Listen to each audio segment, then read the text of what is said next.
एक बार की बात है, राजा अकबर व उनके प्रिय बीरबल के बीच कुछ मनमुटाव हो गया। इसके चलते राजा ने बीरबल को राज्य से दूर जाने की सजा दे दी। इस परिस्थिति में भी बीरबल ने हार न मानी और उन्होंने अन्य गांव जाकर वेश बदलकर खेती करना शुरू किया।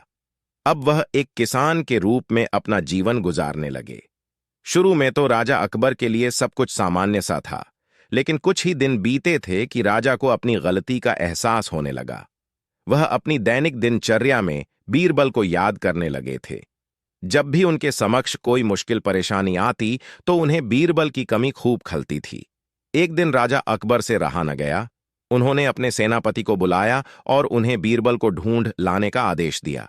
राजा की आज्ञा अनुसार हर गांव, हर गली में बीरबल की खोज शुरू की गई। सभी सैनिकों ने हर एक कोना छान मारा, लेकिन वे बीरबल को ढूंढ न सके। राजा को जब इस बात की जानकारी मिली तो वे बड्ढे निराश हुए। अब बीरबल से मिलने की उनकी बेचैनी और बढ़ने लगी थी। अचानक राजा के मन में एक उपाय आया।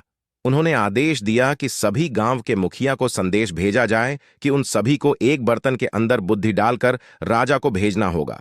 जो भी इस आदेश को पूरा नहीं करेगा, उसे इसके बदले एक बर्तन में हीरे जवाहरात भरकर राजा को भेजना पड्ड देगा। सभी गांववासी राजा के इस अजीबोगरीब आदेश को सुनकर परेशान थे। सभी ये सोचकर हैरान थे कि बुद्धि को किस तरह एक बर्तन में भरा जाए। बुद्धि तो सभी के पास उपलब्ध थी, लेकिन उसे किस तरह एक बर्तन में डालना है, ये सोचकर सभी परेशानी में थे। ऐसा न कर पाने की अवस्था में उन्हें उसी बर्तन को कीमती हीरे जेवरों से भरना था, जो कि इससे भी बड़ी समस्या थी। वहीं जिस गांव में बीरबल एक सामान्य किसान का वेश बनाकर रह रहे थे, वहां भी राजा का यह आदेश चर्चा का विषय बना हुआ था। गांव के सभी बड्ढे बुजुर्ग निराश होकर बैठे हुए थे कि वहां बीरबल आए और उन्होंने कहा कि वह इस समस्या का समाधान निकाल सकते हैं। पहले तो किसी को भी इस बात का यकीन नहीं हुआ, लेकिन उनके पास बीरबल पर विश्वास करने के अलावा और कोई रास्ता नहीं था। इसलिए इस काम की बागडोर बीरबल को सौंपी गई। उस वक्त गांव में तरबूज की फसल उगाने का समय था। बीरबल ने तरबूज के पौधे की एक बेल को एक बर्तन में डाला। धीरे धीरे उस बेल में तरबूज का फल लगने लगा और समय के साथ ही तरबूज ने बर्तन का आकार ले लिया।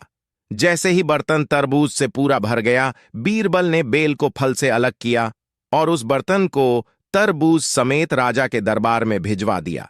साथ में यह संदेश भी भेज कि उस बर्तन के अंदर बुद्धि भरी है और राजा को बर्तन को बिना तोड़े ही बुद्धि को निकालना होगा। जैसे ही राजा ने तरबूज से भरा हुआ बर्तन देखा व उसे निकालने की शर्त सुनी, तो उन्हें यकीन हो गया कि ऐसा विचार केवल बीरबल का ही हो सकता है। उन्होंने जल्दी से अपना घोड़ा मंगवाया और बीरबल को अपने साथ वापस लाने के लिए गांव की ओर चल दिए। कहानी से सीख। इस कहानी से हमें यह शिक्षा मिलती है कि हर मुश्किल सवाल का कोई न कोई जवाब जरूर होता है। हमें केवल थोड़ा हटकर सोचने की जरूरत होती है।